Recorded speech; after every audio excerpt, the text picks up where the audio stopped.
Tehran. Iran के सदर इब्राहिम रईसी ने इसराइल को तस्लीम करने वाले मुस्लिम ममालिक को कड़ी तनकीद का निशाना बनाते हुए कहा कि जारहियत का एक ही जवाब होता है और वो मुज़ाहमत है।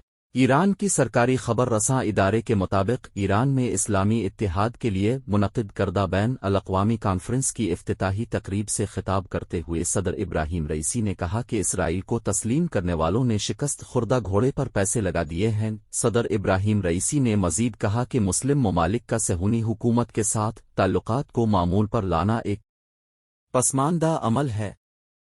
दुश्मन का मुकाबला करने के लिए मुज़ाहमत का इंतखाब हथियार डालने से ज़्यादा कामयाब साबित होता है। ईरानी सदर ने मजीद कहा कि इसराइल को तस्लीम करने वालों ने सहयूनी हुकूमत के आगे हथियार डाल दिए हैं। याद रहे कि अमरीकी सालसी में 2020 और 2012 में मुत्तहिदा अरब अमारात, बहरीन और मराकश समेत कुछ मुस्लिम ममालिक इसराइल को तस्लीम करके सिफारती और तिजारती ताल्लुकात बहाल कर चुके हैं।